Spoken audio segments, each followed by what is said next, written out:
কিয়ামত পর্যন্ত নবীর নায়েব উলামাদের ভেতরেই পাওয়া যাবে।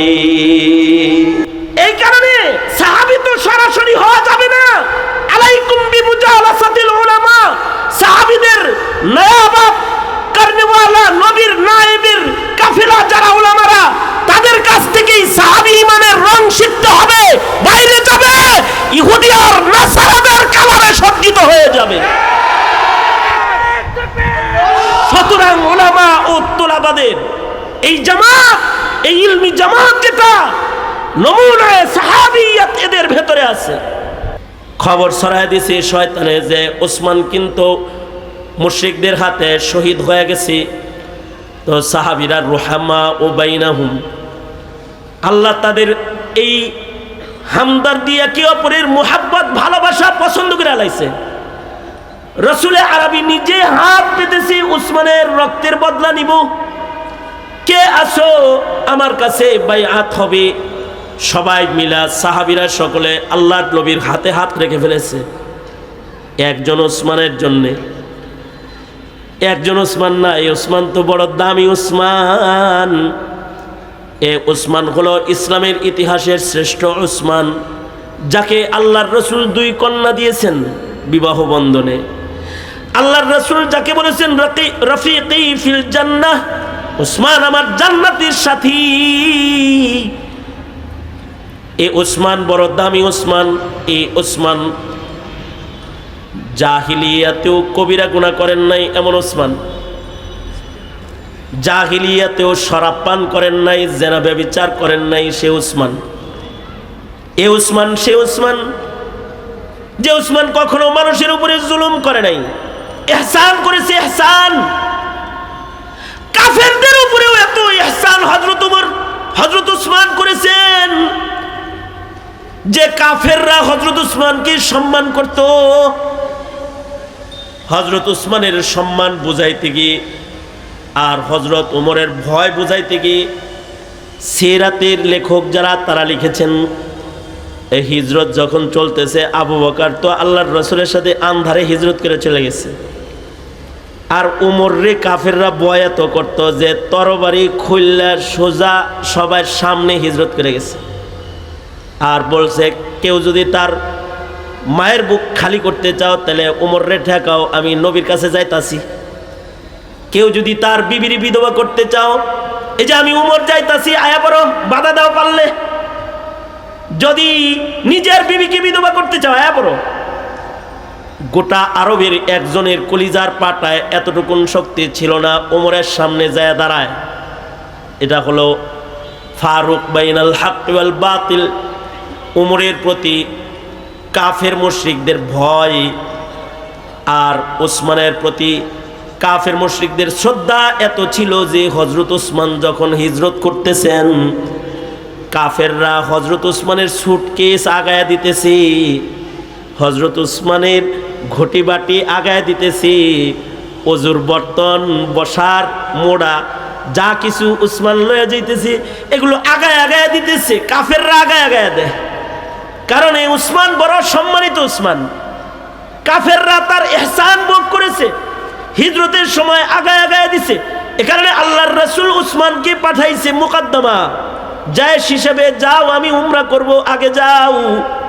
মুকদ্দমাতুল জায়েশ হিসেবে উনি আগে গেছেন। তারা বলে তোমাদের নবীরই বায়াত হইতে কাবা তওয়াফ করতে দিব না, যে পরে আইতে ফিরা যাইতে কও হুদায়বিয়া থেকে। কিন্তু উসমান তোমাকে অফার করতেছি, তুমি যেহেতু মক্কায় ঢুইকা পড়ছো, তুমি তওয়াফটা সাইরা ফেলাও।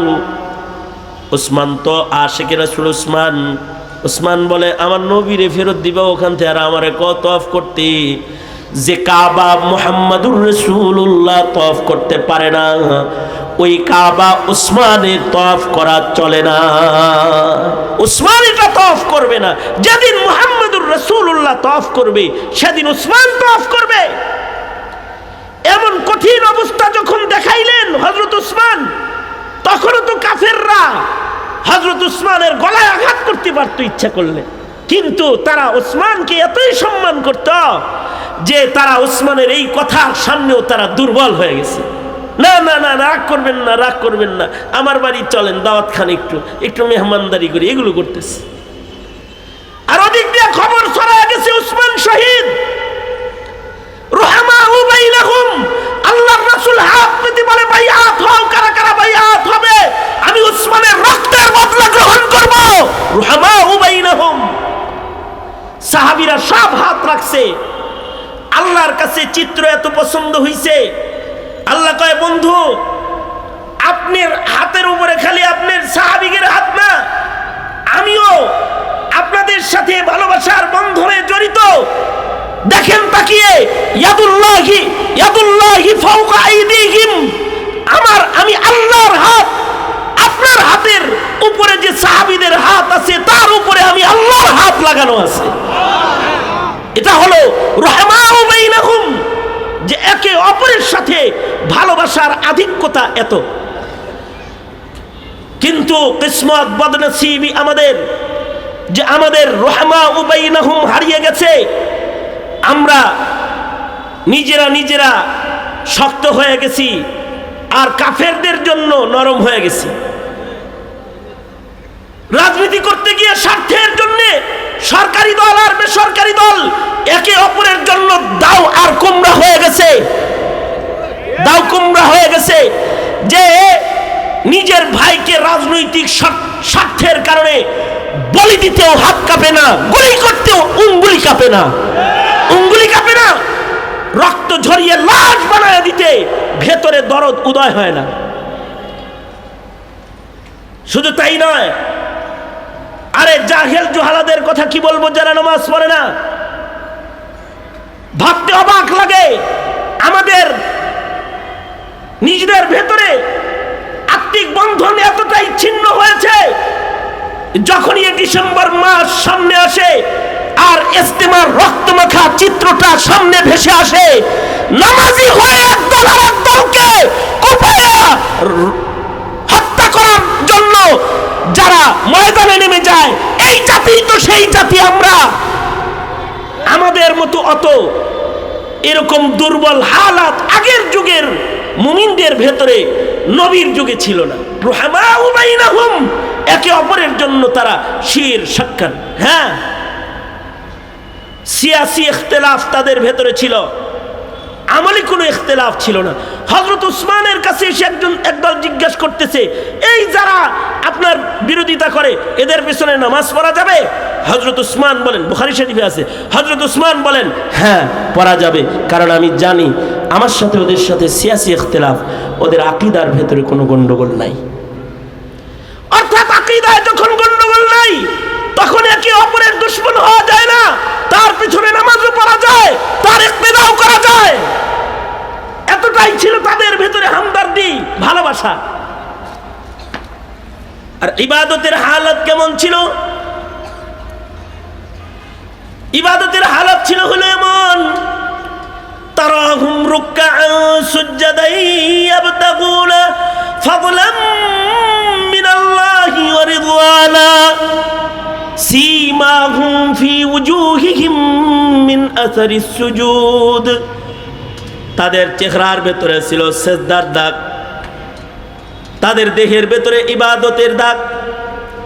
যখনই তাদের দিকে তাকাইবেন, ইবাদতের হালতে রমরমা অবস্থায় তাদের পাইবেন।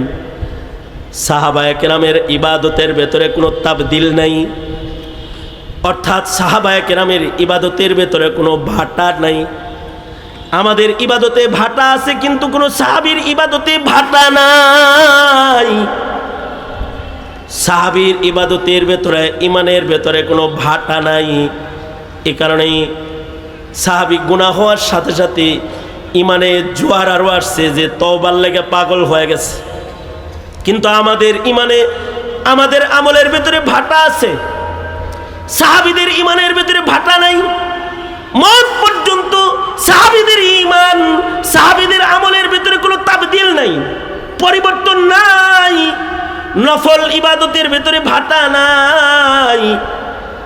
ইবাদতের পাবন্দ হায়াত কাটানোর ব্যাপারে তাদের ভেতরে কোনো দুর্বলতা নাই। তাদের চেহারার ভেতরে সবসময় ইবাদতের রং ভাসে। এই প্রশংসাগুলো শুধুই মাত্র কোরআনে আছে তা না। যালিকা মাসালুহুম ফিত তাওরাহ ওয়া মাসালুহুম ফিল ইনজিল। আল্লাহ তাআলা এই জামাতের প্রশংসা তাওরাতে করেছে, ইনজিলে করেছে। এবং তাদের ইবাদত দেখলে পরে কাফিররা ভয় পেয়ে যায়, তাদের রাগ গুচ্ছা বেড়ে যায়। এত ইবাদত করতে হয়, 2 রাকাত নামাজি কোরআন খতম করে ফেলেছেন, সারা বছর নফল রোজা রেখেছেন, সারা বছর নফল রোজা রাখছেন। আব্দুল্লাহ ইবনে আমর ইবনুল আস সারা বছর নফল রোজা রেখেছেন। আল্লামা বদরুদ্দিন আইনি রহমতুল্লাহ আলাইহি লিখেছেন, ওনার যখন 79 বছর বয়স হয়ে গেছে, ডাক্তার এসে বলে বুড়া হয়েছেন, এখন একটু নফল রোজা কমায়া দেন, ডেলি ডেলি রোজা রাখার দরকার কি? সাহাবী বলে তার ইমানের ভেতরে আর আমলের ভেতরে কোনো ভাটা নাই। উনি বলতেছে জান থাকতে ইবাদত ছাড়তেছি না। অসুখ তাতে কি রসুলের যুগে যে ইবাদত করছি আর নবী নাই সে ইবাদত ছাইরা দিব, হইতেই পারে না। ইবাদতের জোয়ার এমনই থাকবে মত পর্যন্ত। বদরুদ্দিন আইনি শারিহুল বুখারী লিখেছেন, যেদিন মৃত্যুবরণ করছেন সেদিনও তিনি রোজার হালতে ছিলেন, রোজার হালতে, নফল রোজার হালতে মৃত্যুবরণ করেছেন। অর্থাৎ ইবাদতের ভিতরে ভাটা নাই। আমাদের তো এই খুব জোয়ার আবার ভাটা। কি ব্যাপার দাঁড়িয়ে রাখছো যে? কয় হুজুর চিল্লা গেছিলাম তো, ভালো হয়ে গেছি গা, খুব সুন্দর বুজুর্গ, পাগড়ি মাথায় দিয়ে কুরবান লাগছে। কিছুদিন পরে ক্লিন শেপ। কি ব্যাপার, কি হলো আবার? বিয়া করবো তো হুজুর, তাই একটু মানে এই একটু আগে জোয়ার আইছে, একটু পরে ভাটা আইছে। রমজানের 27 দিন একজন আইছে আমার কাছে, দাড়ি দড়ি খুব সুন্দর আছে। কি ব্যাপার, ভালো হয়ে গেছি? ভালো হয়ে গেছো নাকি? হ্যাঁ হুজুর ভালো হয়ে গেছি, রোজার মাস না, দাড়ি তো রেখে দিছে। জি রমজান মাস কেমনে কাটি, ইমানে জোয়ার আইছে। তাহলে রেখেই দিছে তো? তাইলে না, চান রাতে ইনশাল্লাহ, চান রাত্রে সাইজ করে আলাই দিব। তার মানে ইমানের জোয়ারটা চান রাত পর্যন্ত আছে, চান রাত্রের পরে আর থাকবে না। সাহাবীরা এমন না, সাহাবীরা হলো ফল ধরতেই থাকে, ধরতেই থাকে। সাহাবীদের ঈমান পিণ্ডেলের উপরে দাঁড়ায় গেছে যে তাদের ফল খ্যাতি, তাদের ইবাদত ইউজিবুজ যুররা আলিয়াযিযা বিহিমুল কুফার, তাদের ইবাদত, তাদের বন্দেগী, এগুলো দেখলে পরে কাফের মুশরিকদের গুচ্ছা এসে যায়। এই যে সাহাবিনা ইমানের একটা রং, এই সাহাবিয়াতের ইমানের রং, এটা কিয়ামত পর্যন্ত নবীর নায়েব উলামাদের ভেতরেই পাওয়া যাবে। এই কারণে সাহাবী তো সরাসরি হওয়া যাবে না। আলাইকুম বিমুজালাসাতিল উলামা, সাহাবীদের নায়াবাত করনেওয়ালা নবীর নায়েবের কাফেলা যারা উলামারা, তাদের কাছ থেকেই সাহাবী ইমানের রং শিখতে হবে। বাইরে যাবে ইহুদি আর নাসারাদের কালারে সজ্জিত হয়ে যাবে।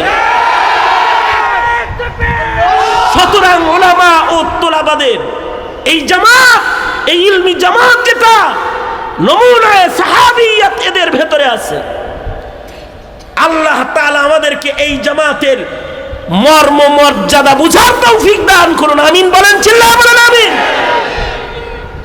দেখছেন না চাঁদের মতো চেহারা উঠে পড়ছে? তাহলে আপনাদের সামনের অলিপুর হিসাব হুজুর তাই সেই পড়ছে, সামনের সময়গুলো কিরকম মজাদার হবে আপনারা একটু কল্পনা করে এলেন।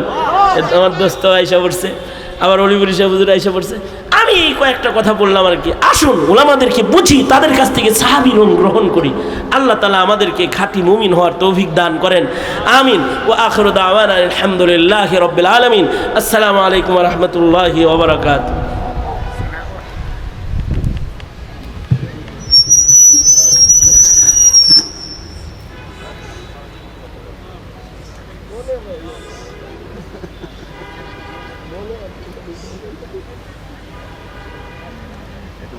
এখন কি আর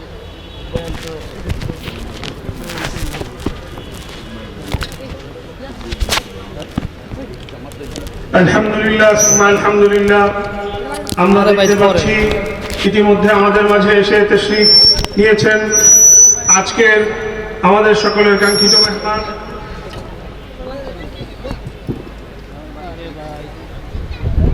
দেশ বরেণ্য মুফাসসির কোরআন, জামিয়া মাদানিয়া বাড়িধারা ঢাকার স্বনামধন্য মুহাদ্দিস হযরতুল আল্লামা মুফতি হাবিবুল্লাহ মাহমুদ কাসেমী দামাত